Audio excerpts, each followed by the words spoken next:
Good morning everyone. Welcome to Civil Service School. আজি আমি শিকিম অলপ কেছ ষ্টাডি অৰ্থাৎ এথিক্সৰ পৰিস্থিতি অধ্যয়ন যেটো আমাৰ ইউপিএসসি আৰু এপিএসসিত আহে তাৰ ওপৰত অলপ ষ্টাডি কৰিম। তো কেছ ষ্টাডি আমি কেনেকৈ লিখিম? মোৰ টাৰ্গেটটো হ'ল কি যে তোমালোকৰ ভয়টো কমোৱা আৰু এথিক্স পেপাৰখন হৈছে প্ৰধানকৈ ষ্টেটিক পেপাৰ। গতিকে এথিক্সত কেনেকৈ মাৰ্কছটো মাল্টিপ্লাই কৰিব পাৰোঁ, কেনেকৈ মাৰ্কছটো আমি বেছি পাব পাৰোঁ, তাৰ কাৰণে আমি কেনেকৈ প্ৰস্তুত হ'ব লাগিব সেইটো হৈছে মোৰ টাৰ্গেট। এই যিটো কেছ ষ্টাডি আছে এইটো আহিছিলে এপিএসসি চিচিৰ যিখন এইবাৰৰ পেপাৰ মানে 2024ত যিখন পেপাৰ আহিছিলে মেইনছৰ তাৰ পেপাৰ এইটো, আৰু তাত আহিছিলে এইটো কেছ ষ্টাডি মানে কোন চনত আহিছে এপিএসসি 2024ত আহিছিলে এইটো। আৰু এই কেছ ষ্টাডিটো আমি এতিয়া চাম কেনেকৈ লিখিম। মই তোমালোকক ইয়াতে যিটো শিকাম এইটো হ'লগৈ কেছ ষ্টাডি লিখাৰ ষ্ট্ৰেটেজিটো কি, মানে কোনটো পদ্ধতি আমি ফ'ল' কৰিম। কিন্তু মোতকৈ ভাল এনচাৰ লিখিব পাৰিবা তোমালোকে, আৰু কেনেকৈ লিখিবা তোমালোকে সেইটো লিখি আমাৰ যি টেলিগ্ৰাম গ্ৰুপ আছে চিভিল ছাৰ্ভিচ স্কুল, সেই টেলিগ্ৰাম গ্ৰুপত লিংকটো ডেছক্ৰিপশ্যনত দিয়া আছে, তাত পঠাই দিলে হ'ল। আৰু আমাৰ ইউটিউব চেনেলটো ছাবস্ক্ৰাইব কৰি দিলে হ'ল, আৰু লগতে আমাৰ ফেচবুক পেজটো লাইক কৰি দিলে হ'ল। লিংক গোটেইকেইটা ডেছক্ৰিপশ্যনত দিয়া আছে। কাৰণ মই চাগে এনেকুৱা এজন টিচাৰ যিজনে মানে পইচা নোলোৱাকৈ ষ্টুডেণ্টক অসমীয়া মিডিয়ামৰ ষ্টুডেণ্টখিনিক হেল্প কৰি আছোঁ। আৰু যদি তোমালোকে মোক মানে বেছি মটিভেশ্যন দিব বিচাৰা, আৰু তোমালোকৰ লাইক ছাবস্ক্ৰাইব বা তোমালোকৰ ছাপৰ্টেই হৈছে মোৰ কাৰণে বিগেষ্ট মটিভেশ্যন। আৰু যদি মই মটিভেটেড থাকিব লাগে তেতিয়া তোমালোকে বেটাৰ কণ্টেণ্ট পাবা, আৰু বেটাৰ কণ্টেণ্ট পাব লাগিলে তোমালোকে চেনেলটো ছাবস্ক্ৰাইব কৰিব লাগিব, শ্বেয়াৰ কৰিব লাগিব, আৰু যিখিনি ছ'চিয়েল মিডিয়াৰ লিংক আছে গোটেইখিনি তোমালোকে লাইক ফ'ল' কৰিব লাগিব। চ' এইটো হ'লগৈ এইবাৰ আহিছিলে এপিএসসি 2024ৰ কেছ ষ্টাডি। কেনেকৈ আমি চাম? প্ৰথমতে আমি এইটোত থাকিব 20 নম্বৰ থাকিব, পৰীক্ষাত 20 নম্বৰ থাকিব। চ' 20 নম্বৰৰ কাৰণে পৰীক্ষাত থাকে 4 পেজ, মানে এপিএসসি ইউপিএসসি দুইটাতে মানে 4 পেজ থাকে। আৰু এইবাৰৰ পৰা এপিএসসিৰ পেপাৰ আহিছে অসমীয়াত, সেইটো আমাৰেই মানে বিশেষকৈ মোৰ আৰু তোমালোকৰ কষ্টৰ মানে ফল। তোমালোকে বহুতখিনি লাগিছে, মই বহুতখিনি লাগিছিলোঁ, তাৰ ফলত এইবাৰ অসমীয়াত পেপাৰ আহিছে, সেইটো ডেফিনেটলি আমাৰ কাৰণে এটা উৎসাহৰ বিষয়। কিন্তু ইউপিএসসিত আমাৰ পেপাৰ অসমীয়াত নাহে, ইউপিএসসিত আহিব ইংলিছ আৰু হিন্দীত। গতিকে ইংলিছৰ পৰা আমি পঢ়ি বুজি পাব লাগিব। চ' যিয়ে নহওক এতিয়া চাওঁ আমি যে মিষ্টাৰ এক্সক ৱাই জিলাৰ জিলা আয়ুক্ত পদত নিয়োগ কৰা হ'ল, ডিষ্ট্ৰিক্ট কমিশ্যনাৰৰ।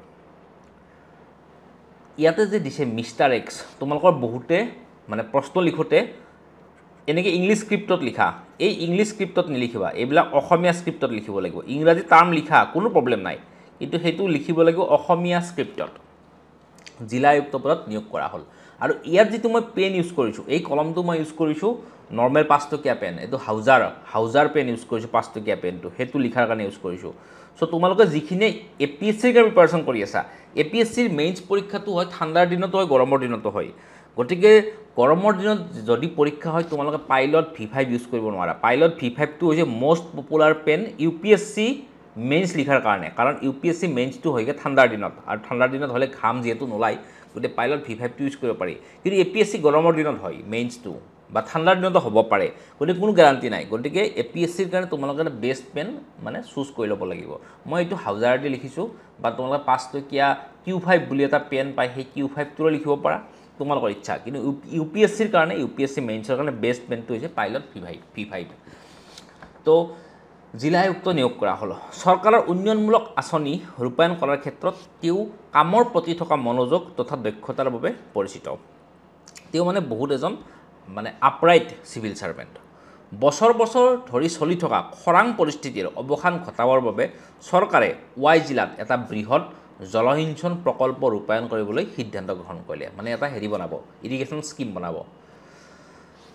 এই প্ৰস্তাৱিত আঁচনিয়ে সামৰি লোৱা কাম কাজবোৰ হ'ল এটা সুতিৰ দিশ পৰিৱৰ্তন কৰা, মানে ডাইভাৰ্জন আছে তাত, পকী নলা মানে কেনেল, কালভাৰ্ট আৰু সৰু দলং আদি নিৰ্মাণ কৰা। সৰু দলং বনাব তাত। সৰু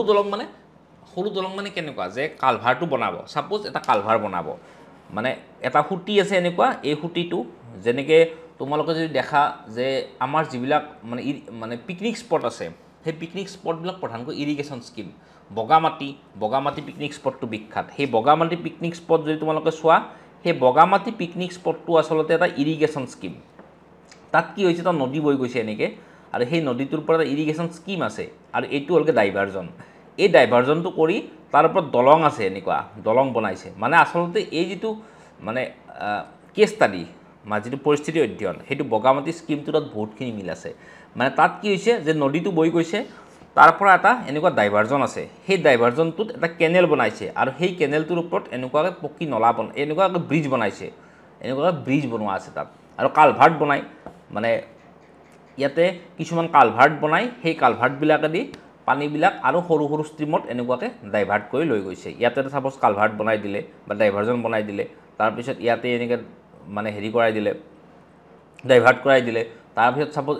ওপৰেদি ৰাস্তা এটা আছে ৰাস্তা থাকিলে ইয়াতে এটা কালভাৰ বনাই দিব কালভাৰ্ট এটা এনেকুৱা বনাই দিব ওপৰত মাটি পেলাই দিলে আৰু ইয়াৰ বাবে বৃহৎ পৰিমাণৰ আৱাস গৃহ আৰু কৃষিভূমি অধিগ্ৰহণ কৰাৰ প্ৰয়োজন মানে মানুহৰ ঘৰবিলাক আৰু কৃষিভূমি তাত আমাৰ অধিগ্ৰহণ কৰিব লাগিব মাটিৰ মালিকসকলে ভূমি অধিগ্ৰহণ প্ৰক্ৰিয়াটোৰ বিৰোধিতা কৰিলে মালিকসকলেতো ডেফিনেটলি বেয়াই পাব মিষ্টাৰ এক্সে জানিব পাৰিলে যে ভূমি অধিগ্ৰহণত যিসকল ব্যক্তি ভুক্তভোগী হ'ব সেইসকলৰ অধিকাংশই প্ৰান্তীয় কৃষক শ্ৰেণীৰ মানে ভূমি অধিগ্ৰহণত যিবিলাক ভুক্তভোগী সেইবিলাক মাৰ্জিনেল ফাৰ্মাৰ্ছ আৰু মাৰ্জিনেল ফাৰ্মাৰ্ছ বস্তুটো সেনচিটিভ গতিকে মাৰ্জিনেল ফাৰ্মাৰ্ছৰ বেনিফিট কৰাব লাগিব এই দৃশ্যপটত এগৰাকী অসামৰিক বিষয়া মিষ্টাৰ এক্স অসামৰিক সেৱাৰ মূল্যবোধত অটল হৈ থাকিব লাগিব এই সন্দৰ্ভত লক্ষ্যকেন্দ্ৰিক মূল্যবোধ কি হ'ব ব্যাখ্যা কৰক আৰু উপায়কেন্দ্ৰিক মূল্যবোধ কি হ'ব ব্যাখ্যা কৰক গতিকে ইয়াত দিছে 20 নম্বৰ 250 শব্দ গতিকে আমি এইখিনি মানে কেছ ষ্টাডিটো পঢ়ি ইয়াতে আমি দিছে যে লক্ষ্যকেন্দ্ৰিক মূল্যবোধ মানে তেওঁৰ লক্ষ্যকেন্দ্ৰিক মূল্যবোধ কি হ'ব লক্ষ্য কি হ'ব আৰু সেই লক্ষ্য মানে সহায়ক হোৱাকৈ তেওঁ কোনবিলাক মূল্যবোধে সহায় কৰিব ব্যাখ্যা কৰক আৰু উপায়কেন্দ্ৰিক মূল্যবোধ কি হ'ব ব্যাখ্যা কৰক এতিয়া প্ৰথমতে আমি জানিব লাগিব যে লক্ষ্যকেন্দ্ৰিক মূল্যবোধটো কি আৰু উপায়কেন্দ্ৰিক মূল্যবোধটো কি লক্ষ্যকেন্দ্ৰিক মূল্যবোধটো কি মানে চাব তোমালোকে চোৱা যে এটা কাম আছে সাপোজ এটা কাম আছে আৰু এই কামটো আমি যেতিয়া কৰিব যাম এই কামটোৰ কি আছে এটা লক্ষ্য আছে এই কামটোৰ এটা লক্ষ্য আছে আৰু সেই লক্ষ্যটো আমি কেনেকৈ পাম সেই লক্ষ্যটোত আমি কেনেকৈ উপনীত হ'ম আমি কিছুমান উপায় অৱলম্বন কৰি সেই লক্ষ্যটোত উপনীত হ'ম সাপোজ তোমালোক এজন ষ্টুডেণ্ট আৰু তোমালোকৰ লক্ষ্যটো কি যে ইউপিএছচিৰ চিএছচিৰ ক্লিয়াৰ কৰা তোমালোকৰ লক্ষ্য ইউপিএছচি ক্লিয়াৰ কৰাটো তোমালোকৰ লক্ষ্য আৰু সেই লক্ষ্যটোত উপনীত হোৱাৰ কাৰণে তুমি কি কৰিবা তুমি পঢ়া শুনা কৰিবা আৰু পঢ়া শুনা কৰোঁতে তোমাৰ কিছুমান মূল্যবোধ আহিব সাপোজ তোমাৰ লক্ষ্যটো কি যে ইউপিএছচি চিএছচিটো হ'লগৈ ইউপিএছচি চিএছচি পৰীক্ষা ক্লিয়াৰ কৰাটো হ'লগৈ তোমাৰ লক্ষ্য আৰু এই লক্ষ্যৰ যোৱাৰ ক্ষেত্ৰত তোমাৰ মূল্যবোধবিলাক কি তোমালোকৰ কিছুমান উপায় আছে আৰু সেই উপায়বিলাক কি যে তুমি কি কৰিব লাগিব পঢ়িব লাগিব লক্ষ্যটোত উপনীত হোৱাৰ ক্ষেত্ৰত আৰু পঢ়াৰ পিছত তোমালোকৰ লক্ষ্যত উপনীত হ'বা এতিয়া এই ক্ষেত্ৰত যদি ইউপিএছচি চিএছচি ক্লিয়াৰ কৰাৰ ক্ষেত্ৰত যদি তোমাৰ মূল্যবোধবিলাক চাওঁ তেনে লক্ষ্যকেন্দ্ৰিক মূল্যবোধ কি হ'ব আৰু উপায়কেন্দ্ৰিক মূল্যবোধ কি হ'ব তোমাৰ লক্ষ্য কি যে ইউপিএছচি চিএছচি ক্লিয়াৰ কৰা আৰু লক্ষ্যৰ ক্ষেত্ৰত মূল্যবোধ কি হ'ব তোমাৰ লক্ষ্যৰ ক্ষেত্ৰত মূল্যবোধ কি হ'ব যে এক্সামত চিটিং নকৰাটো তোমাৰ এটা মূল্যবোধ তোমাৰ মূল্যবোধ কিন্তু কিছুমানে চিটিং কৰে আকৌ আমি পাইছিলোঁ যে হায়দৰাবাদত এটা কেছ আছিলে যে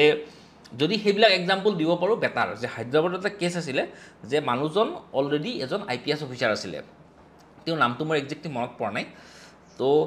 তেওঁ IPS অফিচাৰ আছিলে আৰু তেওঁ IAS হোৱাৰ কাৰণে মানে এক্সামটোত বহিছিল আৰু বহুতে কি কৰিছে মানে হেডফোন লগাই মুন্না ভাই MBBSৰ যেনেকৈ মানে হেডফোন লগাই মানে পৰীক্ষা দিয়ে তো তোমালোকে এক্সাম্পলত ইয়াতে যদি ৰিয়েল লাইফ এক্সাম্পল মনত নপৰে তেনেহ'লে সেইটোও দিব পাৰা যে সঞ্জয় দত্ত ইন মুন্না ভাই MBBS সেনেকুৱা উদাহৰণো তোমালোকে দিব পাৰা সঞ্জয় দত্ত ইন মুন্না ভাই MBBS while appearing MBBS exam Sanjay Dutta in movie Munna ভাই MBBS while appearing for MBBS entrance exam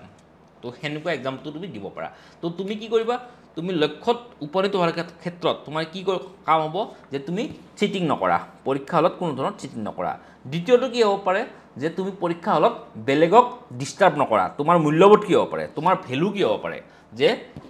মানে তুমি বেলেগক ডিষ্টাৰ্ব নকৰা নো ডিষ্টাৰ্বেন্স টু আদাৰ্ছ এইটো হ'ব পাৰে তোমাৰ এটা মূল্যবোধ যে তুমি বেলেগক ডিস্টাৰ্ব নকৰা, বেলেগক তুমি আমনি নকৰা। এই আমনি নকৰাটো তোমাৰ হ'ব পাৰে কি যে এটা মানে মূল্যবোধ। তৃতীয়টো মূল্যবোধ কি হ'ব পাৰে যে পৰীক্ষাত এটাটো নকল নকৰা, তাৰপিছত এটা হ'লগৈ তোমাৰ যে আমনি নকৰা, বেলেগক আমনি নকৰা। তৃতীয়টো কি হ'ব পাৰে তোমাৰ মূল্যবোধ কি হ'ব পাৰে পৰীক্ষা হলত মূল্যবোধ কি হ'ব পাৰে যে সময়ত পৰীক্ষাটো শেষ কৰা, সময়ত পৰীক্ষাটো লিখি শেষ কৰা। এইটো হ'লগৈ তোমাৰ এটা মূল্যবোধ। কাৰণ বহু ক্ষেত্ৰত কি হয় যে সময়ত পৰীক্ষাটো শেষ কৰা, এইটো হ'লগৈ তোমাৰ এটা মূল্যবোধ। কাৰণ মানে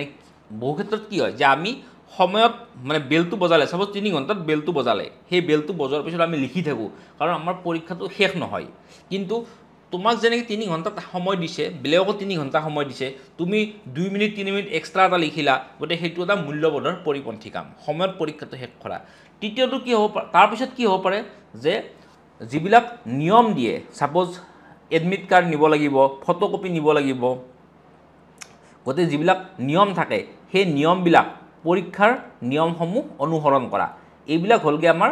পৰীক্ষাটো ক্লিয়াৰ কৰাৰ সময়ত এইবিলাক হ'লগৈ লক্ষ্যকেন্দ্ৰিক মূল্যবোধ। মানে লক্ষ্যটোত উপনীত হোৱাৰ ক্ষেত্ৰত আমাক এইবিলাক মূল্যবোধে আমাক সহায় কৰিব। নিয়মসমূহ অৱলম্বন কৰা বা নিয়মসমূহ মানি চলা, এইটো হ'লগৈ আমাৰ এটা মূল্যবোধ। গতিকে এইবিলাক হ'লগৈ আমাৰ UPSC CSC পৰীক্ষা ক্লিয়াৰ কৰাৰ ক্ষেত্ৰত আমাৰ এইবিলাক হ'লগৈ লক্ষ্যকেন্দ্ৰিক মূল্যবোধ। আৰু উপায়কেন্দ্ৰিক মূল্যবোধ কি হ'ব আমাৰ? উপায়কেন্দ্ৰিক মূল্যবোধ হ'ব প্ৰথম কথাটো কি যে আমি পঢ়িব লাগিব। এতিয়া পঢ়াৰ ক্ষেত্ৰত উপায়কেন্দ্ৰিক মূল্যবোধ কি হ'ব? পঢ়াৰ ক্ষেত্ৰত উপায়কেন্দ্ৰিক মূল্যবোধ হ'ব কি যে ছাপ'জ তোমাৰ দেউতা দুখীয়া,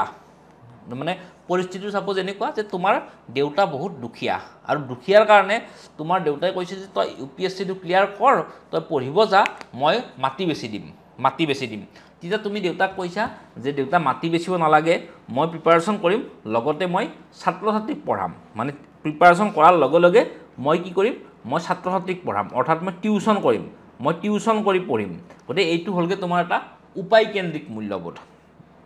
দ্বিতীয়টো মূল্যবোধ কি হ'ব? উপায়কেন্দ্ৰিক মূল্যবোধৰ লগত দ্বিতীয়টো মূল্যবোধ কি হ'ব যে ছাপ'জ তোমাৰ তুমি দিল্লীত প্ৰিপাৰেশ্যন কৰি আছা,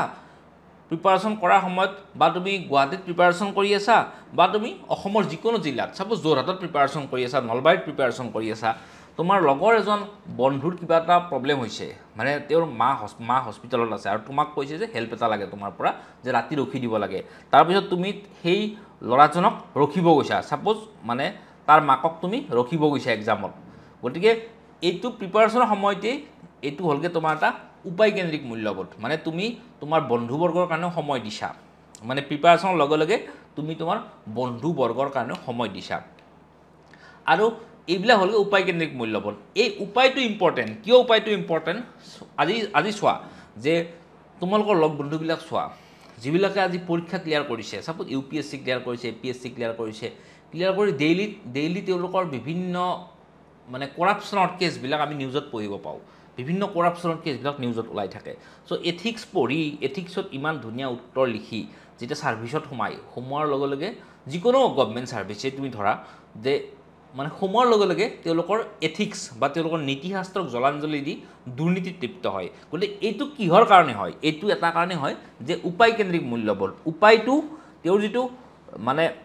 তেওঁৰ লক্ষ্যত উপনীত হ'ল, লেকিন লক্ষ্যত উপনীত হোৱাৰ পিছত মানে সেই লক্ষ্যটোত সফল হোৱাৰ কাৰণে যে চাকৰি এটা পালে, চাকৰি পোৱাৰ পিছত তাত এজন সফল মানে অসামৰিক হোৱাৰ বিষয়া বা এজন সফল চাকৰিয়াল বা এজন সফল ৰেলৱে কৰ্মচাৰী বা এজন সফল APDCL কৰ্মচাৰী বা এজন সফল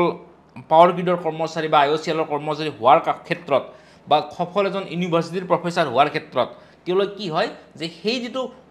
উপায়, সেই যিটো সেই ৱেটো তেওঁলোকে ফ'ল' নকৰা হৈ যায়।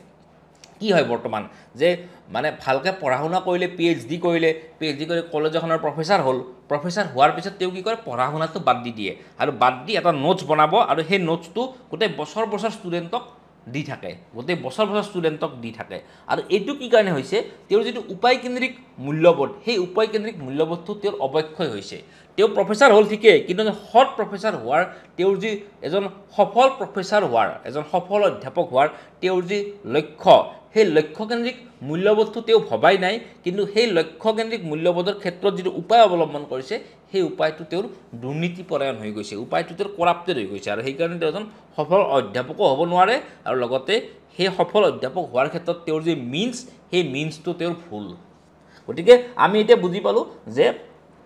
লক্ষ্যকেন্দ্ৰিক মূল্যবোধ কি বস্তু মানে লক্ষ্যকেন্দ্ৰিক মূল্যবোধ মানে কি যে লক্ষ্যটোত উপনীত হোৱাৰ ক্ষেত্ৰত আমাক যিবিলাক মূল্যবোধে সহায় কৰিব সেইবিলাক হৈছে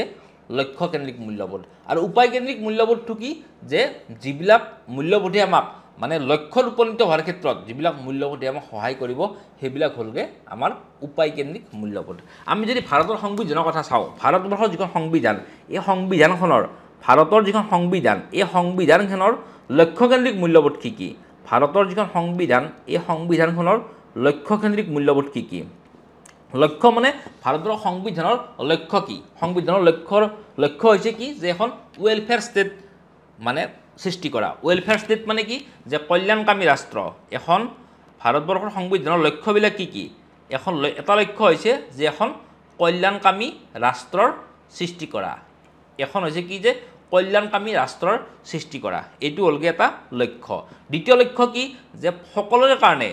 মানে মৌলিক অধিকাৰ সকলোৰে কাৰণে ৰক্ষা কৰা এইটো হ'লগৈ আমাৰ সংবিধানৰ লক্ষ্য এটা যে মৌলিক অধিকাৰ সকলোৰে কাৰণে ৰক্ষা কৰা তাৰপিছত কি হ'ল আৰু এটা লক্ষ্য কি সংবিধানৰ যে ৰাষ্ট্ৰৰ যিবিলাক নিৰ্দেশাত্মক নীতি আছে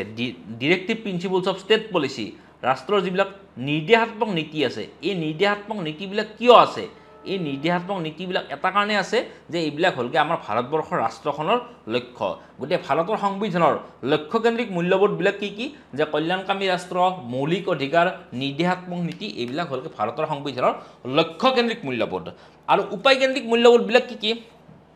এইবিলাক হ'লগৈ লক্ষ্য আৰু এই লক্ষ্যত উপনীত হোৱাৰ ক্ষেত্ৰত উপায়কেন্দ্ৰিক মূল্যবোধবিলাক কি কি উপায়কেন্দ্ৰিক মূল্যবোধবিলাক কি কি যে বিভিন্ন যে আইন প্ৰণয়নবিলাক হৈ আছে আইন প্ৰণয়নবিলাক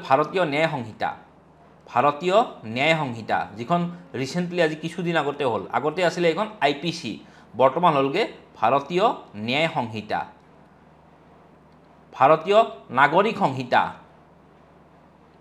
সংহিতা কেইদিনমান আগতে হৈছে ভাৰতীয় নাগৰিক সংহিতা গতিকে এই যিবিলাক এক্ট আছে এই যিবিলাক আইন আছে এই আইনবিলাক হৈছে উপায় আৰু ইয়াৰ এই উপায়ৰ যোগেদি কি হৈছে এই উপায়বিলাকৰ যোগেদি কি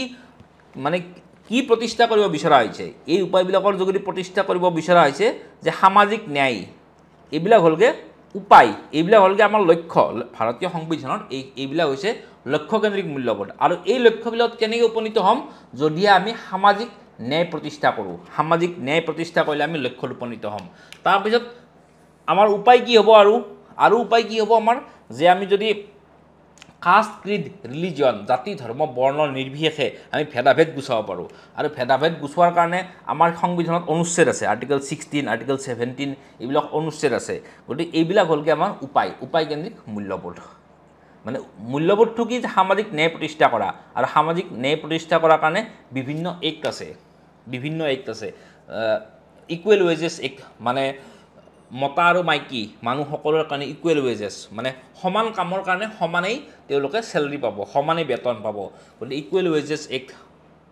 গতিকে এইবিলাক হ'লগৈ মিনিমাম ৱেজ এক্ট এইবিলাক হ'লগৈ সামাজিক ন্যায় প্ৰতিষ্ঠা কৰাৰ উপায় মূল্যবোধটো হৈছে এইটো মূল্যবোধ হৈছে সামাজিক ন্যায় প্ৰতিষ্ঠা কৰা আৰু এক্টবিলাক হৈছে উপায় গতিকে এইটো আমাৰ কনচেপ্ট ক্লিয়াৰ হ'ল যদি কনচেপ্ট ক্লিয়াৰ হোৱা নাই যে লক্ষ্যকেন্দ্ৰিক মূল্যবোধ কি আৰু উপায়কেন্দ্ৰিক মূল্যবোধ কি এই কনচেপ্টটো যদি তোমালোক ক্লিয়াৰ হোৱা নাই কমেণ্ট বক্সত মোক জনালে হ'ল আৰু মই মানে কমেণ্ট বক্সত তোমালোকৰ কাৰণে উত্তৰ দিয়াৰ ব্যৱস্থা কৰিম আৰু লগতে আমাৰ যি Facebook page YouTube channel Telegram Instagram আৰু আমাৰ ৱেবছাইটটো অতি সোনকালে লঞ্চ হৈ আছে এই গোটেইখিনি ছাবস্ক্ৰাইব কৰিলে হ'ল লাইক কৰিলে হ'ল ফ'ল' কৰিলে হ'ল আৰু লগৰ ফেল' এস্পিৰেণ্ট বা বন্ধু বৰ্গৰ লগত বা বন্ধু বান্ধৱীবিলাকৰ লগত তোমালোকে শ্বেয়াৰ কৰিলে হ'ল লিংকবিলাক ডেছক্ৰিপশ্যনত দিয়া আছে এতিয়া আমি আহিম মানে যিটো আমাক কুৱেশ্যন দিছে ইয়াতে এই কুৱেশ্যনটোত মানে কেনেকৈ আমি আগবাঢ়িম চ' আমাৰ এপ্ৰ'চটো হ'ব এইটো যে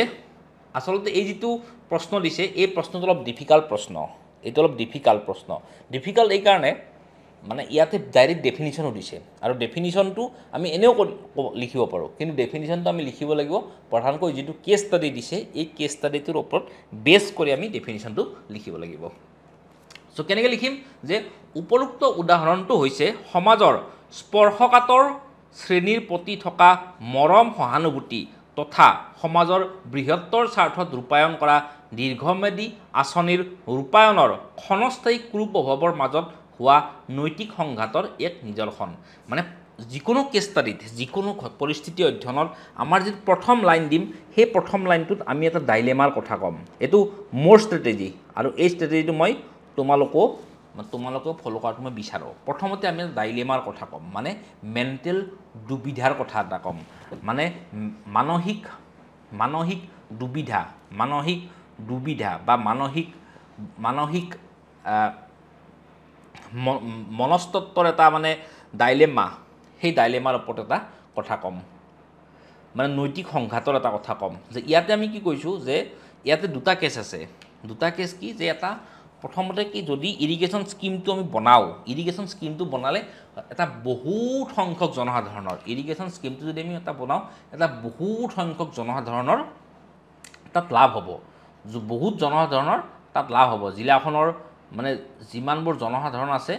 যিবিলাক খৰাং আক্ৰান্ত জনসাধাৰণ আছে এই খৰাং আক্ৰান্ত জনসাধাৰণখিনি লাভ হ'ব কিন্তু এই প্ৰচেছটোত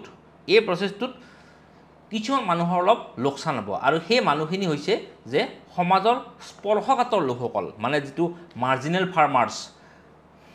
প্ৰান্তীয় কৃষকসকল হৈছে সমাজৰ স্পৰ্শকাতৰ ভালনাৰেবল মানুহ গতিকে এই প্ৰান্তীয় কৃষকসকলৰ কি হ'ব লোকচান হ'ব এই প্ৰান্তীয় কৃষকসকলৰ লোকচান হ'ব এই প্ৰচেছটোত গতিকে এইটো হ'ল এটা নৈতিক সংঘাতটো কি যে বৃহত্তৰ জনসাধাৰণৰ উন্নয়ন জিলাখনৰ বৃহত্তৰ জনসাধাৰণৰ উন্নয়ন তথা প্ৰান্তীয় কৃষকসকলৰ সাময়িক লোকচান তেওঁলোকৰ সাময়িকভাৱে লোকচান হ'ব কাৰণ তেওঁলোকৰ মাটিবিলাক যাব স্কিমটোত গতিকে সাময়িক লোকচান আৰু এই সাময়িক লোকচানটো তেওঁলোকৰ ক্ষণস্থায়ী কুপ্ৰভাৱো হ'ব পাৰে দীৰ্ঘম্যাদী কুপ্ৰভাৱ হ'ব পাৰে ছাপ'জ কোনোবা এজন মানুহৰ 1 বিঘা মাটি আছে যদি গোটেই মাটিটো যদি ইৰিগেশ্যন স্কিমটোত গুচি যায় তেওঁ ইয়াৰ পিছত এজন ভূমিহীন কৃষকত পৰিণত হ'ব আৰু ভূমিহীন কৃষকত পৰিণত হোৱাটো বহুত ডেঞ্জাৰ কথা কাৰণ ভূমি নোহোৱাৰ লগে লগে মানুহে লোন নাপায় বিভিন্ন সমস্যাৰ সৃষ্টি হয় গতিকে এইটো এটা নৈতিক সংঘাত কিহৰ নৈতিক সংঘাত যে বৃহত্তৰ জনসাধাৰণৰ স্বাৰ্থ তথা প্ৰান্তীয়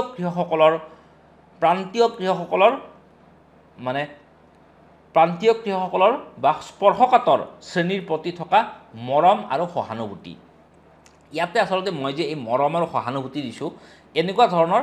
ট্ৰেড কিছুমান আমি উল্লেখ কৰিব লাগিব মানে প্ৰথমতে আমি কি লিখিম মই তোমালোক কি ক'লোঁ যে প্ৰথম লাইনটো আমি লিখিম এটা ডাইলেমাৰ কথা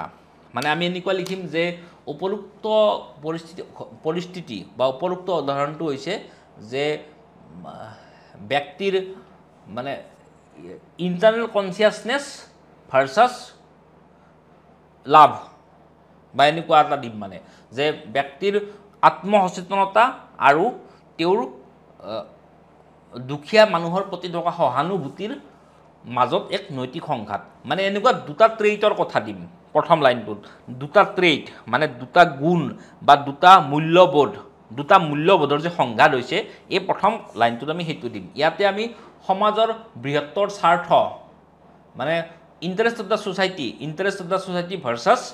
লাভ and sympathy for the poor and vulnerable পিপুল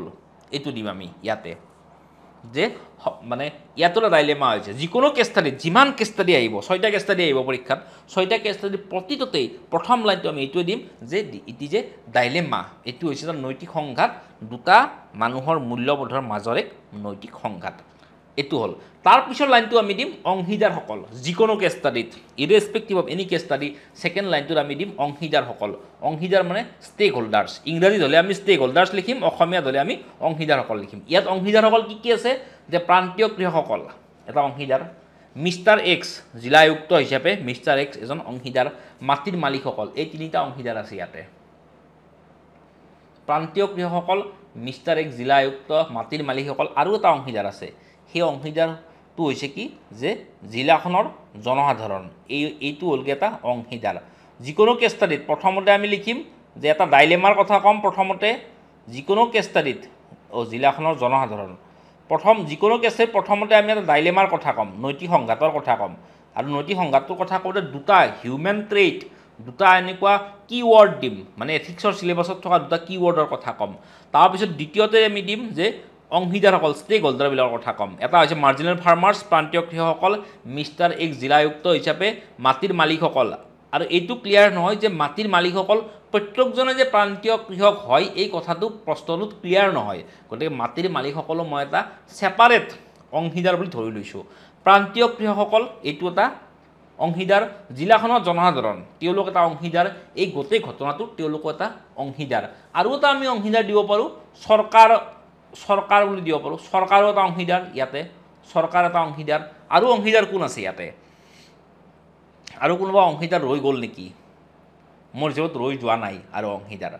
গতিকে চৰকাৰো এটা অংশীদাৰ আৰু এইটো আমি এনেকুৱা এটা হাব এণ্ড স্পোক ডায়েগ্ৰাম এইটো ডায়েগ্ৰামক কোৱা হয় hub and spoke diagram hub and spoke diagram মানে হ'ল কি যে এইটো হ'লগৈ হাব আৰু এইফালে এইকেইটা হ'লগৈ স্পোক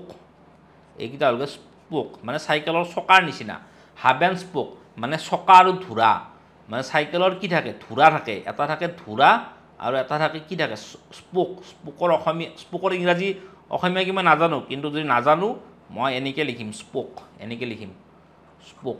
লিখিম মই হাব এণ্ড স্পোক ডায়েগ্ৰাম ধুৰা আৰু স্পোক ডায়েগ্ৰাম বা হাব এণ্ড স্পোক ডায়েগ্ৰাম এনেকুৱা স্পোক ডায়েগ্ৰামত দি আমি অংশীদাৰসমূহ লিখিম তাৰপিছত মোৰ ষ্ট্ৰেটেজিটো হ'ব কি তাৰপিছত মই লিখিম যে লক্ষ্যকেন্দ্ৰিক মূল্যবোধৰ সংজ্ঞা লক্ষ্যকেন্দ্ৰিক মূল্যবোধৰ ডেফিনিশ্যনটো কি যে লক্ষ্যকেন্দ্ৰিক মূল্যবোধৰ ডেফিনিশ্যনটো মই ইয়াতে ক'লোঁ ডেফিনিশ্যনটো মই লিখি তাতে মই উদাহৰণ দিম যে লক্ষ্যকেন্দ্ৰিক মূল্যবোধৰ উদাহৰণ কি যেনে ভাৰতৰ ইয়াতে উদাহৰণ দিব লাগিব আৰু এথিক্সত মেইন বস্তু হ'ল উদাহৰণ এথিক্সত দিবই লাগিব যিমান পাৰোঁ উদাহৰণ এইবিলাক উদাহৰণ নিজৰ ব্যক্তিগত লাইফৰ হ'ব পাৰে সমাজৰ মানে উদাহৰণ হ'ব পাৰে বাতৰি কাকতৰ পৰা কালেক্ট কৰা উদাহৰণ হ'ব পাৰে বা নিজে বনোৱা উদাহৰণ হ'ব পাৰে কিন্তু উদাহৰণ দিয়াটো মাষ্ট এথিক্সত গতিকে এথিক্সৰ মেইন বস্তু এটা হ'লগৈ উদাহৰণ আমি দিবই লাগিব গতিকে ইয়াতে মই যিটো ষ্ট্ৰেটেজি ফ'ল' কৰিলোঁ উত্তৰটো লিখোঁতে তাৰপিছত দিলোঁ যে লক্ষ্যকেন্দ্ৰিক মূল্যবোধৰ সংজ্ঞাত মই উদাহৰণ দিছোঁ যে ভাৰতৰ সংবিধানৰ লক্ষ্যকেন্দ্ৰিক মূল্যবোধসমূহ হ'ল নাগৰিকৰ বাবে মৌলিক অধিকাৰ সুনিশ্চিত কৰা ৰাষ্ট্ৰৰ বাবে নিৰ্দেশাত্মক নীতিসমূহ তলত লগতে বা এনেকৈ দিব পাৰোঁ যে লগতে ভাৰতক কল্যাণকামী ৰাষ্ট্ৰ হিচাপে গঢ়ি তোলা তাৰপিছত আমি লিখিম যে মিষ্টাৰ এক্সৰ লক্ষ্যকেন্দ্ৰিক মূল্যবোধসমূহ হ'ল কি গতিকে ইয়াতে মই দিম ষ্টেটিষ্টিক্স পৰিসংখ্যা পৰীক্ষাত যিমানেই পৰিসংখ্যা দিম যিমানেই কোটেশ্যন দিম উত্তৰ সিমানেই আমাৰ শক্তিশালী হ'ব গতিকে পৰিসংখ্যা বনোৱা প্ৰক্ৰিয়াটো আমি আজিৰ পৰাই আৰম্ভ কৰিম মানে আজিৰ দিনটোৰ পৰাই আমি মানে আজি নহয় আমি যেতিয়াৰ পৰা পঢ়া ষ্টাৰ্ট দিম তেতিয়াৰ পৰাই আমি পৰিসংখ্যা লিখা প্ৰক্ৰিয়াটো আৰম্ভ কৰিম পৰিসংখ্যা আমি লিখি যাম পৰিসংখ্যা মুখস্থ কৰি যাম মানে থ্ৰু আউট দ্য প্ৰিপাৰেশ্যন আমি পৰিসংখ্যা মুখস্থ কৰি যাম আৰু লগতে পৰীক্ষাৰ আগত আমি সেই পৰিসংখ্যাবোৰ ৰিভিজন মাৰিম গতিকে ইয়াতে আমি পৰিসংখ্যা দিছোঁ যে ভাৰতবৰ্ষৰ খৰাং মানচিত্ৰ অনুসৰি অতি খৰাঙৰ সময়ত দেশখনৰ 60% অধিক ভূমি খৰাঙত আক্ৰান্ত হয় অৰ্থাৎ জলসিঞ্চনৰ সুবিধা নিতান্তই আৱশ্যকীয় এইটো এটা পৰিসংখ্যা তাৰপিছত আমি এটা মানে দিম কোড দিছোঁ জেৰেমি বেন্থাম এই জেৰেমি বেন্থাম মানুহজনৰ বিভিন্ন কোড আছে এই কোডবিলাক তোমালোকে অলপ লিখি মনত ৰাখিবা যে জেৰেমি বেন্থামৰ মতে যিকোনো কামৰ উপযোগিতা নিৰ্ভৰ কৰে যাৰ উদ্দেশ্যে কামটো কৰা হয় তেওঁলোকৰ সুখ বৃদ্ধি বা হ্ৰাস কৰাৰ ওপৰত মানে সাপোজ এটা কাম কৰিলে সাপোজ এজন মানুহে মোক আজি 1 টকা দিলে 1 টকা এটা দিলে তেতিয়া মোৰ কি হ'ব মোৰ একো ফিলিং নাহে সাপোজ মানুহজনে মোক 1 টকা এটা দিছে তেতিয়া মোৰ কি হ'ব মোৰ একো ফিলিং নাহে এজন মানুহে মোক আজি 1 টকা এটা দিছে 1 টকা দিছে তেতিয়া মোৰ কি ফিলিং হ'ব মোৰ একো ফিলিং নাহে কাৰণ মই 1 টকাত একো নাপাওঁ সাপোজ সেই মানুহজনেই এজন সৰু ল'ৰাক এজন 3 বছৰীয়া ল'ৰাক সাপোজ এজন 3 বছৰীয়া ল'ৰাক এটা 1 টকা এটা দিছে 3 বছৰীয়া ল'ৰাক এটা 1 টকা দিছে তেতিয়া কিন্তু সেই 3 বছৰীয়া ল'ৰাটো সেই 1 টকাটো পাই সি সুখী হৈ যাব কিয় সুখী হ'ব কাৰণ সেই 1 টকাৰে সি দোকানত এটা চকলেট খাব পাৰিব গতিকে এই 1 টকাৰ মোৰ কাৰণে উপযোগিতা হ'লগৈ ন্যূনতম আৰু এই 3 বছৰীয়া ল'ৰাজনৰ কাৰণে ইয়াৰ উপযোগিতা হ'লগৈ 100%। কাৰণ এই 1 টকাটোৱে এই 3 বছৰ ল'ৰাজনৰ মনত সুখ আৰু শান্তি বহুত পৰিমাণে বৃদ্ধি কৰিছে। গতিকে জেৰেমি বেন্থামে কৈছে যে কামৰ উপযোগিতা অৰ্থাৎ 1 টকাটোৰ উপযোগিতা নিৰ্ভৰ কৰে যাৰ উদ্দেশ্যে কামটো কৰা হয়। প্ৰথম ক্ষেত্ৰত মোৰ উদ্দেশ্যে, দ্বিতীয় ক্ষেত্ৰত 3 বছৰ ল'ৰাটোৰ উদ্দেশ্যে তেওঁলোকৰ সুখ বৃদ্ধি তথা হ্ৰাসৰ ওপৰত। গতিকে 1 টকাৰ উপযোগিতা এই ক্ষেত্ৰত বেছি, এই ক্ষেত্ৰত উপযোগিতাটো কম। গতিকে এই ক্ষেত্ৰত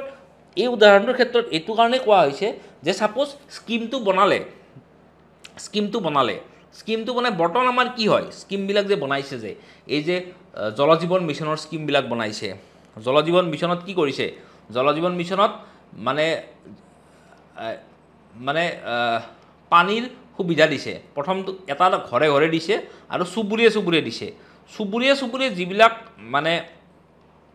মানে স্কিম দিছে সেই স্কিমটো কি কৰিছে, এঘৰ মানুহৰ ঘৰত দিছে। ছাপ'জ এঘৰ মানুহৰ ঘৰত সেই স্কিমটো দিছে আৰু স্কিমটো দিয়াৰ ফলত ছাপ'জ মানুহ ঘৰৰ ইমানখিনি মাটি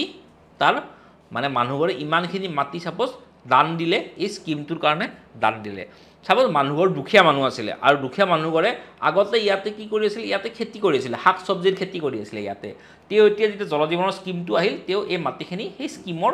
দান দি দিলে যে স্কিমটো বনাওক, স্কিমটো বনালে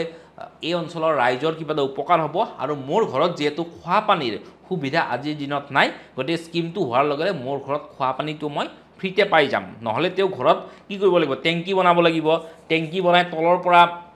মটৰ লগাব লাগিব, মটৰ লগাই ইলেক্ট্ৰিচিটি বিল আহিব, ইলেক্ট্ৰিচিটি বিল আহিলে তেওঁৰ প্ৰথম কথা ইলেক্ট্ৰিচিটি বিল দিব লাগিল, দ্বিতীয় কথা তেওঁ ঘৰত এটা বহুত ডাঙৰ আন্তঃগাঁথনিমূলক খৰচ আহি গ'ল, কাৰণ টেংকি বনাব লাগিল, টেংকি বনাই পকী স্লেব দিব লাগিল, তাৰে ওপৰত টেংকি বনাব লাগিল, বহুতখিনি খৰচ আহি গ'ল আৰু খৰচটো ৰিকাৰিং খৰচ। কিন্তু যদি মাটিখিনি দিয়াৰ বিনিময়ত যদি তেওঁ জল জীৱন মিছনৰ পৰা সেই চ'লাৰ পেনেল থকা যদি চ'লাৰ পেনেল আইৰণ কাটাৰ থকা সেই স্কিমটোৰ পৰা যদি পানীটো পাই থাকে, তেওঁ বহুতখিনি বেনিফিট হ'ব। গতিকে এইটো হ'লগৈ কি মানুহ ঘৰৰ থিংকিংটো। কিন্তু কিছুদিন পিছত দেখিলে যে জল জীৱন মিছনৰ পৰা তেওঁৰ ঘৰত যিটো স্কিম বহালে, পানীৰ যিটো স্কিম বহালে, সেই স্কিমটো ছাপ'জ 1 মাহ পিছত বিকল হৈ গ'ল। 1 মাহ পিছত তেওঁৰ স্কিমটো বিকল হৈ গ'ল। বিকল হৈ যোৱাৰ লগে লগে কি হ'ব, যদি বিকল হৈ গ'ল আৰু কণ্ট্ৰেক্টৰজনৰ যিজন ঠিকাদাৰ আছিলে, সেই ঠিকাদাৰজনৰ ছাপ'জ লাইবিলিটি পিৰিয়ডটো খতম হৈ গ'ল, আৰু ঠিকাদাৰজনে ভাল কৰিব অহা নাই। তাৰ ফলত কি হ'ব, এই যিটো মাটি তেওঁ দান দিছিলে জল জীৱন মিছনৰ স্কিমটোত, এই মাটিখিনি তেওঁৰ এনেই গুচি গ'ল, মাটিখিনিও নষ্ট হ'ল, তেওঁ বেনিফিটটো নাপালে। গতিকে তাৰ ফলত কি হ'ব, তেওঁ মানুহজনে যিজন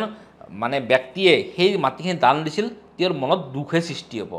গতিকে জল জীৱন মিছনৰ স্কিমটোৱে আচলতে জনসাধাৰণৰ উপকাৰ নকৰিব, বৰঞ্চ ই জনসাধাৰণৰ অপকাৰহে কৰিব, কাৰণ সেই মানুহ ঘৰৰ নিজৰ ব্যক্তিগত মাটিখিনি নষ্ট হৈ গ'ল। গতিকে এই যিটো জলসিঞ্চনৰ স্কিম বনাই আছে বৰ্তমান, যিটো আমাৰ প্ৰশ্নত প্ৰদত্ত জলসিঞ্চনৰ স্কিম, এই স্কিমটো যদি এটা ধোঁৱাচাঙত উঠে বা বগা হাতীত পৰিণত হয়, তেনেহ'লে এই স্কিমৰ কাৰণে যিখিনি মানুহৰ কাৰণে স্কিমটো বনোৱা যাব, সেই মানুহখিনিৰ লোকচানহে হ'ব। তেওঁলোকৰ উপকাৰ একো নহয়, তেওঁলোকৰ উপযোগিতাটো বহুত কমি যাব, তেওঁলোকৰ লোকচানহে হ'ব। গতিকে তেনেকুৱা ক্ষেত্ৰত জেৰেমি বেন্থামৰ এই কোটটো বহুত বেছি প্ৰয়োজনীয়। এতিয়া আমি চাম যে লক্ষ্যকেন্দ্ৰিক মূল্যবোধবিলাক কি কি, তেওঁৰ লক্ষ্যত উপনীত হোৱাৰ ক্ষেত্ৰত কোনবিলাক মূল্যবোধে সহায় কৰিব। এটা হ'লগৈ যে সহানুভূতি, তেওঁৰ যিবিলাক প্ৰান্তীয় কৃষকসকল আছে, সেই কৃষকসকলৰ আয় বৃদ্ধি কৰাৰ প্ৰয়োজন। কৃষিপ্ৰিয়ল 2015-16 মতে ভাৰতবৰ্ষৰ মুঠ খেতিয়কৰ 86.2% ক্ষুদ্ৰ তথা প্ৰান্তীয় খেতিয়ক, আৰু এওঁলোকৰ মুঠ ফচল ক্ষেত্ৰৰ মাত্ৰ 47.3%তে নিজৰ মালিকী স্বত্ব আছে। গতিকে প্ৰান্তীয় কৃষকসকলৰ কি হয় যে ভাৰতবৰ্ষৰ অধিকাংশই হৈছে স্মল এণ্ড মাৰ্জিনেল ফাৰ্মাৰ্ছ, কিন্তু তেওঁলোকৰ হাতত মাটি নাই। মাটিবিলাক আছে আচলতে যিবিলাক ডাঙৰ খেতিয়ক, সেই ডাঙৰ খেতিয়কৰ হাতত মাটিবিলাক আছে আৰু সৰু খেতিয়কৰ হাতত মাটিখিনি নাই। গতিকে এই প্ৰান্তীয় কৃষকসকলৰ প্ৰতি সহানুভূতিটো অতি প্ৰয়োজন। গতিকে এইটো হ'লগৈ এটা লক্ষ্যকেন্দ্ৰিক মূল্যবোধ। দ্বিতীয় লক্ষ্যকেন্দ্ৰিক মূল্যবোধ কি, যে ন্যায়। যিবিলাক মাটিৰ মালিকৰ পৰা মাটি অধিগ্ৰহণ কৰা হ'ব, তেওঁলোকক ক্ষতিপূৰণ দিব লাগিব, ন্যায়। এইটো হ'লগৈ লক্ষ্যকেন্দ্ৰিক মূল্যবোধ। তৃতীয়টো কি, যে জনসাধাৰণৰ প্ৰতি নিষ্ঠা। জনসাধাৰণক বিশ্বাসত ল'ব লাগিব বহুতে জনসাধাৰণক গালি পাৰি কিবা কৰে কিন্তু জনসাধাৰণক যদি বিশ্বাসত লওঁ তেতিয়া জনসাধাৰণে আমাক বিশ্বাসত ল'ব অন্যথা জনসাধাৰণে বিশ্বাসত নলয় জনসাধাৰণে সেই বিষয়াজনৰ মিষ্টাৰ এক্সৰ ইণ্টেণ্টটো বুজি পাব লাগিব যে তেওঁৰ ইণ্টেণ্টটো পইচা খোৱা ইণ্টেণ্টে হয় নে সঁচাকৈ মানে মানুহৰ কাৰণে কাম কৰা ইণ্টেণ্ট হয় মানে ইচ্ছা আছে সেই বস্তু জনসাধাৰণে বুজি পাব লাগিব যদি জনসাধাৰণে ভাবে যে এই মানুহটো বদমাছ এই মানুহটোৰ ইচ্ছাটো হৈছে মানে স্কিমটোৰ যোগেদি পইচাখিনি ওলাই লৈ ঠিকাদাৰৰ লগত মিলি ঠিকাদাৰ আৰু অভিযন্তাৰ লগত মিলি পইচা খোৱাৰ ইচ্ছা তেওঁৰ তেনেহ'লে সেই মানুহজনক জনসাধাৰণে বিশ্বাসত নল'ব আৰু তেওঁৰ কামত বাধাৰ সৃষ্টি কৰিব যিটো আমাৰ যিবিলাক ৰাস্তা বনালে হয় ৰাস্তা বনালে কি হয় যে ঠিকাদাৰ ইঞ্জিনিয়াৰ গোটেইবিলাকৰ কি ইচ্ছাটো কি থাকে যে পইচা খোৱাটো কেনেকৈ পইচাটো আমি ওলাই ল'ব পাৰোঁ পইচাটো খাব পাৰোঁ গতিকে তেনেকুৱা ক্ষেত্ৰত কি হয় যে জনসাধাৰণৰ পৰা বহুতখিনি মানে বহুতখিনি তেওঁলোকে বাধা পায় জনসাধাৰণৰ পৰা তেওঁলোকে বাধা পায় আৰু যদি তেওঁলোকৰ যদি ইচ্ছাটো এনেকুৱা হয় যে জনসাধাৰণকে ভাল ৰাস্তা এটা আমি উপহাৰ দিম ভাল ৰাস্তা এটা আমি বনাম তেতিয়া জনসাধাৰণৰ পৰা তেওঁলোকে কিন্তু বাধা নাপায় গতিকে জনসাধাৰণৰ প্ৰতি নিষ্ঠাটো হ'লগৈ এটা ভাল লক্ষ্যকেন্দ্ৰিক মূল্যবোধ তাৰপিছত হ'লগৈ নেতৃত্ব লিডাৰশ্বিপ উপযুক্ত ক্ষতিপূৰণ জনসাধাৰণৰ লগত সংযোগ সময়মতে কাৰ্য সম্পাদন টাইমত কাৰ্য হ'ব লাগিব আৰু কাৰ্য সম্পাদন হোৱাৰ পিছতো প্ৰকল্পটো দীৰ্ঘম্যাদী হোৱাৰ খাতিৰত সঠিক সময়ত মেৰামতিকৰণ এইটো ইম্পৰ্টেণ্ট ইনিচিয়েটিভ যিকোনো মানুহে ল'ব পাৰে কিন্তু সেই ইনিচিয়েটিভটো বৰ্তাই ৰখাটো ইম্পৰ্টেণ্ট বৰ্তাই ৰখাটো ডাঙৰ কথা ইনিচিয়েটিভটো মই গাঁৱত এটা লাইব্ৰেৰী বনাইছিলোঁ আমাৰ গাঁৱত মই এটা লাইব্ৰেৰী বনাইছিলোঁ কিন্তু লাইব্ৰেৰীটো বনালে কি হ'ব মানে লাইব্ৰেৰীটো বনাই মই মানে গৌৰৱ কৰিব নোৱাৰোঁ যে লাইব্ৰেৰীটো মই বনালোঁ বহুত ডাঙৰ কাম কৰিলোঁ লাইব্ৰেৰীটো বনোৱাটো একেবাৰে ইজি কাম কিন্তু সেইটো বনাই সেইটো সময়মতে মানে চলাই লৈ গৈ সেই লাইব্ৰেৰীটোৰ জৰিয়তে এখন গাঁৱত এটা সুস্থ পৰিৱেশ এটা সুস্থ শৈক্ষিক পৰিৱেশ বা সুস্থ শৈক্ষিক বাতাবৰণ সৃষ্টি কৰাটো বহুত বেছি কঠিন কাম গতিকে ইনিচিয়েটিভ লোৱাটো ইজি কিন্তু সেই ইনিচিয়েটিভটো বৰ্তাই ৰখাটো এটা কঠিন কাম যিকোনো মানে ইনিচিয়েটিভ বৰ্তাই ৰখাটো কঠিন কাম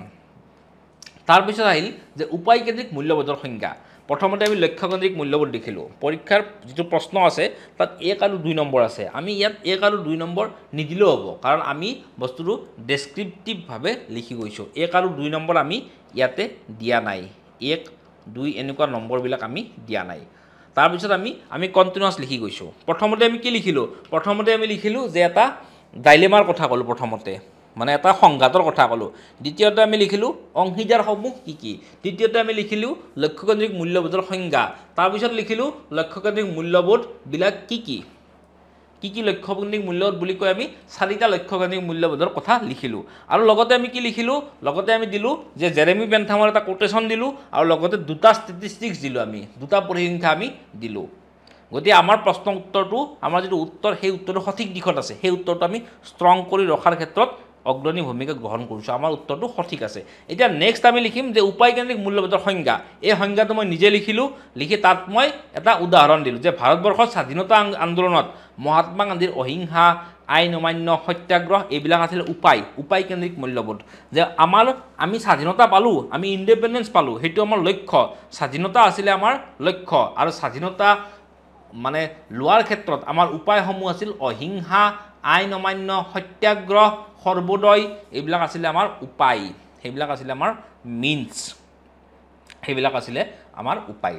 গতিকে মিষ্টাৰ এক্সৰ উপায়কেন্দ্ৰিক মূল্যবোধবিলাক কি মিষ্টাৰ এক্সৰ উপায়কেন্দ্ৰিক মূল্যবোধবিলাক কি হ'ব এটা হ'ব অনেষ্টি সততা সহকাৰে তেওঁ যাব লাগিব বিশ্বাস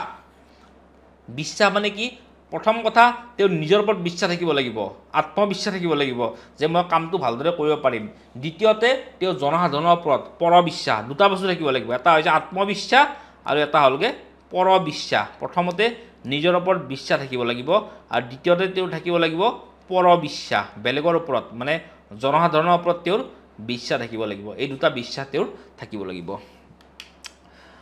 ইয়াতো আমি এটা কোটেশ্যন দিম সেই কোটেশ্যনটো কি যে স্বামী বিবেকানন্দই কৈছিল যে জাগি থকা আৰু লক্ষ্যত উপনীত নোহোৱালৈ নিৰন্তৰে প্ৰয়াস চলাই যোৱা মানে জাগি উঠা প্ৰথমতে এৰাইজ উঠা প্ৰথমতে কি যে এৰাইজ প্ৰথমতে উঠা দ্বিতীয়তে জাগি থকা এৱেক সাৰে থকা তৃতীয়টো কি যে লক্ষ্যত উপনীত নোহোৱালৈকে নিৰন্তৰে প্ৰয়াস চলাই যোৱা তৃতীয়টো কি হ'লগৈ যে এফৰ্ট তিনিটা বস্তু এৰাইজ এৱেক এণ্ড এফৰ্ট মানে জাগি উঠা জাগি থকা আৰু লক্ষ্যত উপনীত হ'বলৈ নিৰন্তৰে প্ৰয়াস চলাই যোৱা উপায় কেন্দ্ৰিক মূল্যবোধ উপায় মানে কি যে আমি জাগি উঠিব লাগিব হাৰে থাকিব লাগিব আৰু উপায় লক্ষ্যটোত উপনীত নোহোৱালৈকে উপায়টো কি হ'ব যে নিৰন্তৰে প্ৰয়াস চলাই যোৱা পাৰ্চিভাৰেন্স নিৰন্তৰে প্ৰয়াস চলাই যোৱা তাৰপিছত হ'লগৈ নিৰপেক্ষতা মানে কি যে তেওঁ নিৰপেক্ষ হ'ব লাগিব ঠিকাদাৰ আছে চৰকাৰ আছে জনসাধাৰণ আছে মাটিৰ মালিকসকল আছে তাৰপিছত প্ৰান্তীয় কৃষকসকল আছে প্লাছ বেনিফিচিয়াৰী হিতাধিকাৰীখিনি আছে গতিকে এই হিতাধিকাৰী এই গোটেইখিনিৰ মাজত তেওঁ এটা মানে নিৰপেক্ষতা বনাই ৰাখিব লাগিব আৰু নিৰপেক্ষতা মানে কি নিৰপেক্ষতা মানে নিষ্ক্ৰিয়তা নহয় নিৰপেক্ষতা শব্দটোৰ অৰ্থ কিন্তু নিষ্ক্ৰিয়তা নহয় নিষ্ক্ৰিয়তা মানে কি যে নিৰপেক্ষতা মানে নিষ্ক্ৰিয়তা নহয় নিউট্ৰেল নহয় কিন্তু নিৰপেক্ষতাৰ অৰ্থ চৰকাৰী কামত বা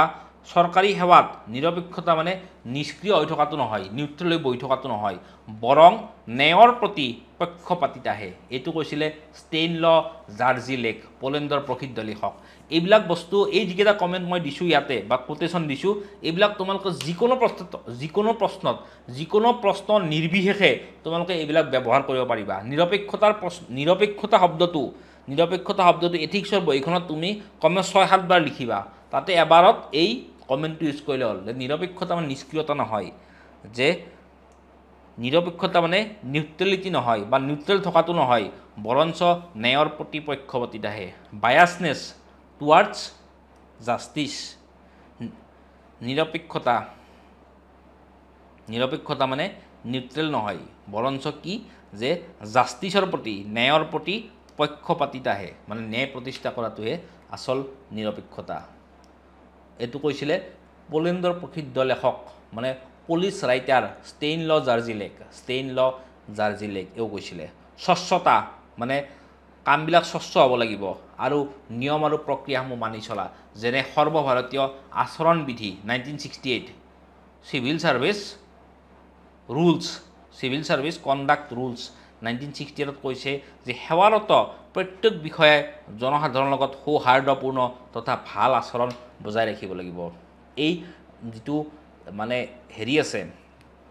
চিভিল ছাৰ্ভিচ কণ্ডাক্ট ৰুলছ তাৰে ওপৰত এটা এথিক্সৰ নোটছ আমাৰ টেলিগ্ৰাম গ্ৰুপত দিয়া আছে সেই টেলিগ্ৰাম গ্ৰুপটো তোমালোকে চাই তাৰ পৰা নোটছটো কালেক্ট কৰি ল'লে হ'ল আৰু দ্বিতীয় কথা যে এনেকুৱা বস্তুবিলাক আমি মানে চিভিল ছাৰ্ভিচ কোড অফ কণ্ডাক্টটো আমি মানে পৰীক্ষাত প্ৰশ্নত সময় বিষয়ে ব্যৱহাৰ কৰিম আৰু তোমালোকে যদি ডেইলি আনসাৰ ৰাইটিং কৰিব বিচৰা আমাৰ এটা পেইড কোৰ্স আছে এই পেইড কোৰ্সটো তোমালোকে ল'ব পাৰা মানে ডেইলি এটাই কোৱেশ্চন পাবা এই পেইড কোৰ্সটোৰ জৰিয়তে আৰু সেই আনসাৰটো মই নিজে চেক কৰিম আৰু ইয়াৰ প্ৰাইচটো হৈছে 3499 আৰু ইয়াৰ পেমেণ্ট অপশ্যনটো ইয়াতে দিয়া আছে পেমেণ্ট অপশ্যনটো গতিকে তোমালোকে এই কোৰ্সটো ল'ব পাৰা আৰু ইয়াৰে এটা বেনিফিট কি হ'ব যে তোমালোকে যে মেইনছৰ আগত বহুত টকা 25000 26000 টকা দি 10000 15000 টকা দি মেইনছৰ আগত মেইনছৰ যিটো তোমালোকে কোৰ্স লোৱা মেইনছৰ যিটো মানে মক টেষ্ট লোৱা সেই মেইনছৰ কাৰণে মক টেষ্টটো ল'ব নালাগে ইয়াত এইটো কোৰ্স ল'লে মেইনছৰ মক টেষ্টটো ল'ব নালাগে তোমালোকে দুখনকে ফুল পেপাৰ তোমালোকে মেইনছৰ আগত পাবা প্ৰত্যেক পেপাৰৰে এপিএসসিৰ কাৰণে তোমালোকে এপিএসসি টোটাল সাবজেক্ট আছে জিএস আছে 5খন আৰু এছে জিএস 5খন প্লাস এছে হলে তোমাৰ 6খন টোটাল 6খন পেপাৰৰ তোমালোকে 12খন ফুল লেন্থৰ পেপাৰ এপিএসসিৰ কাৰণে তোমালোকে পাবা আৰু ইউপিএসসিৰ কাৰণে অপচনেলটো বাদ দি মানে 4 + 1 5 + 2 এই 10খন পেপাৰ তোমালোকে ইউপিএসসিৰ কাৰণে মেইনছৰ কাৰণে ফুল লেন্থ পেপাৰ মোৰ পৰা পাবা আৰু লগত ডেইলি 1 কুৱেশ্চন তোমালোকে পাবা মানে সকলো বস্তু কভাৰ কৰাকৈ ডেইলি 1 কুৱেশ্চন পাবা আৰু 1 কুৱেশ্চনৰ ডেইলি আনসাৰ লিখি পঠাব লাগিব লিখি পঠালে মই পাৰ্সনালি চেক কৰাই দিম হোৱাটছআপ পঠালে হ'ল পাৰ্সনালি চেক কৰাই দিম আৰু এইটো হ'লগে আটাইতকৈ মিনিমাম প্ৰাইচৰ এটা কোৰ্স আৰু এইটো ল'লে তোমালোকৰ বেনিফিট হ'ব মোস্ট হাইয়েষ্ট বেনিফিট হ'ব জেৰেমি বেন্থামে কি কৈছিলে যে greatest happiness to the greatest number of people আৰু এই কোৰ্সটো ল'লে তোমালোকৰ ভ্যালু ফৰ মানি বহুত বেছি আৰু তোমালোকৰ গ্ৰেটেষ্ট হেপিনেছ হ'ব মানে হায়েষ্ট নাম্বাৰ অফ পিপল মানে মেক্সিমাম মানুহৰ কাৰণে তোমালোকৰ মানে আটাইতকৈ বেছি সুবিধা হ'ব আটাইতকৈ বেছি তোমালোকে বেনিফিট পাবা গতিকে কোৰ্চটোত আজিয়ে জইন কৰি লোৱা আৰু কালিৰ পৰা উত্তৰ লিখা প্ৰক্ৰিয়াটো ষ্টাৰ্ট দি দিয়া মোৰ সৈতে বাৰু যিয়ে নহওক এতিয়া আহোঁ আকৌ মেইন কথালৈকে তাৰপিছত আমি লিখিম সামৰণিত আমি কি লিখিম যে শাসন কাৰ্য অকল নৈতিকতাৰ আধাৰত প্ৰতিষ্ঠিত হ'লেই নহ'ব বাহ্যিকভাৱে ইয়াক নৈতিকতাৰ আধাৰত প্ৰতিষ্ঠিত যেন দেখিব লাগিব মানে ৰুল মানে গভৰ্নেন্স মানে হৈছে শাসন আৰু এডমিনিষ্ট্ৰেশ্যন মানে হৈছে প্ৰশাসন এই দুটা মনত ৰাখিব লাগিব গভৰ্নেন্স মানে হৈছে কি যে শাসন গভৰ্নেন্স মানে হৈছে শাসন আৰু এডমিনিষ্ট্ৰেশ্যন মানে হৈছে প্ৰশাসন গভৰ্নেন্স মানে হৈছে শাসন আৰু এডমিনিষ্ট্ৰেশ্যনৰ অৰ্থটো হৈছে প্ৰশাসন এডমিনিষ্ট্ৰেশ্যন মানে প্ৰশাসন গতিকে গভৰ্নেন্স মানে শাসন আৰু এডমিনিষ্ট্ৰেশ্যন মানে প্ৰশাসন যে শাসন কাৰ্যটো অকল নৈতিকতা মানে শাসন কাৰ্যটো এথিকেল হ'লেই নহ'ব ইট শুড লুক এথিকেল বুজি পাইছা নাই সাপোজ মই মানুহজন সৎ মই সৎ হ'লেই নহ'ব বেলেগে দেখিব লাগিব যে এই মানুহজন সৎ গতিকে শাসন কাৰ্য তেনেকুৱা যে ৰাজ্যত দুৰ্নীতি হৈয়ে আছে বা ৰাজ্যত মাৰ্ডাৰ হৈয়ে আছে কিন্তু তাৰ পিছতো জনসাধাৰণে সেফ ফিল কৰি থকাটো ডাঙৰ কথা আজি যদি আমাৰ ৰাজ্যৰ যদি মানে মুখ্যমন্ত্ৰী যদি আজি কৈ দিয়ে যে অসমত বৰ্তমান যিসকল মানুহ আছে সেই প্ৰত্যেকজন মানুহে অহাকালিৰ দিনটো ভীতিগ্ৰস্ত হৈ থকাৰ প্ৰয়োজন কাৰণ অহাকালি আলফাই বম ফুটাব তেতিয়া কি হ'ব যদি সাপোজ আলফাই বোমো নুফুটালে কিন্তু মুখ্যমন্ত্ৰী যদি এই কথাটো কৈ দিয়ে তেতিয়া প্ৰত্যেকজন মানুহে ভীতিগ্ৰস্ত হৈ থাকিব কাৰণ মানুহে ভাবিব যে মুখ্যমন্ত্ৰী যেতিয়া এনেকুৱা কথা কৈছে যেতিয়া মুখ্যমন্ত্ৰী এতিয়া ভয়ত ত্ৰস্তমান হৈ আছে তেনেকুৱা ক্ষেত্ৰত আমাৰ যে সাধাৰণ মানুহবিলাক কোন কোটা কিন্তু মুখ্যমন্ত্ৰী তেনেকুৱা কথা ক'ব নোৱাৰে মুখ্যমন্ত্ৰীয়ে ক'ব লাগিব যে আলফাই বম ফুটাব নোৱাৰে আমি সকলো স্থানতে ইয়াক সুৰক্ষাৰ ব্যৱস্থা কৰিছোঁ গতিকে আলফাই বম ফুটাব নোৱাৰে জনসাধাৰণ ভীতিগ্ৰস্ত হোৱাৰ কোনো প্ৰয়োজন নাই কিন্তু তাৰপিছত চাপোজ আলফাই বম ফুটালে তেতিয়াও কিন্তু জনসাধাৰণে মানে এইটো কথাই ভাবিব যে দেশৰ আইন শৃংখলা বা শাসন পৰিস্থিতি মানে বেয়া হোৱা নাই কিন্তু মানে পৰিস্থিতি একচুৱেলি বেয়া হৈছে কিন্তু জনসাধাৰণৰ মনত এইটো থিংকিং থাকিব যে দেশৰ পৰিস্থিতি বেয়া হোৱা নাই কাৰণ শাসন কাৰ্যই সেই ফিলিংটো দিয়া নাই গতিকে শাসন কাৰ্যটো কি হ'ব যে অকল নীতিগত হ'লেই নহ'ব ইট শুড লুক এথিকেল মানে এইটো নীতিগত বাহ্যিকভাৱে ইয়াক নৈতিকতাৰ আধাৰত প্ৰতিষ্ঠিত হোৱা যেন দেখিব লাগিব এই কোটেশ্যনটো এই লাইনটো তোমালোকে বহুত প্ৰশ্নত ব্যৱহাৰ কৰিব পাৰিবা যে administration should not only look ethical administration should not only be ethical it should look ethical administration should not only be ethical but it should look ethical শাসন কাৰ্য অকল নৈতিকতাৰ আধাৰত প্ৰতিষ্ঠিত হ'লেই নহ'ব বাহ্যিকভাৱে ইয়াক নৈতিকতাৰ আধাৰত প্ৰতিষ্ঠিত হোৱা যেন দেখিব লাগিব আৰু এই ক্ষেত্ৰত লক্ষ্য আৰু সেই লক্ষ্যত উপনীত হ'বলৈ উপায়সমূহ সৎ মূল্যবোধেৰে পৰিচিত হ'ব লাগিব গতিকে কনক্লুজনত আমি লিখিলোঁ দুটা লাইন ইয়াতে আমি লিখিলোঁ কেইটা শাৰী লিখিলোঁ কনক্লুজনত দুটা শাৰী লিখিলোঁ আৰু এটা কথা তোমালোকৰ যিবিলাকে মানে প্ৰথম কথাটো ইংৰাজী শব্দ তুমি ব্যৱহাৰ কৰিব পাৰিবা কিন্তু ইংৰাজী শব্দ লিখিলেও স্ক্ৰিপ্ট বা লিপিটো অসমীয়া লিপি হ'ব লাগিব অসমীয়া লিপিত লিখিব লাগিব আৰু দ্বিতীয় কথা যিবিলাক আমি সংখ্যা ব্যৱহাৰ কৰিম যিবিলাক নাম্বাৰ ছিষ্টেম বা যিবিলাক আমি উত্তৰ লিখোঁতে যিবিলাক সংখ্যা ব্যৱহাৰ কৰিম পৰিসংখ্যাৰ সংখ্যা যিবিলাক ব্যৱহাৰ কৰিম সেই সংখ্যাবিলাক মোৰ যিটো মোৰ প্ৰেক্টিছত মই অসমীয়া সংখ্যা লিখি বহুত বেছি কমফৰ্টেবল 62% লিখিলে মই অসমীয়াত লিখোঁ 62% লিখিলে অসমীয়াত লিখোঁ কাৰণ এইটো ক্ষেত্ৰত মই বহুত বেছি কমফৰ্টেবল কাৰণ মই আৰাম অনুভৱ কৰোঁ মই কমফৰ্টেবল কিন্তু তোমালোকৰ যিখিনিয়ে এতিয়াও অসমীয়া সংখ্যা লিখাত কমফৰ্টেবল নহয় তোমালোকে ইংলিছত সংখ্যা লিখাত একো প্ৰব্লেম নাই পৰীক্ষকৰ একো প্ৰব্লেম নাই তুমি ইংলিছত বা তুমি ৰোমান লিপিত সংখ্যাবিলাক লিখা কিন্তু তোমালোকে যিবিলাকে এতিয়া নতুনকৈ উত্তৰ লিখা আৰম্ভ কৰিছা তোমালোকক মই এইটোৱে কওঁ যে সংখ্যাবিলাক ইংৰাজীৰ সলনি অসমীয়াত লিখিবলৈ চেষ্টা কৰা সংখ্যাবিলাক অসমীয়াত লিখিবলৈ চেষ্টা কৰা আৰু এইটোৱে তোমালোকক পৰীক্ষাৰ ক্ষেত্ৰত অধিক সুফল দিব পৰীক্ষাৰ ক্ষেত্ৰত গতিকে আজিলৈ এইখিনিয়েই পৰৱৰ্তী ক্লাছত আমি আকৌ লগ পাম গতিকে আজিলৈ বাই বাই গুড নাইট ভিডিঅ'টো ভাল পালে লগৰ বন্ধুবৰ্গৰ লগত শ্বেয়াৰ কৰি দিলে হ'ল চেনেলটো ছাবস্ক্ৰাইব কৰি দিলে হ'ল গুড নাইট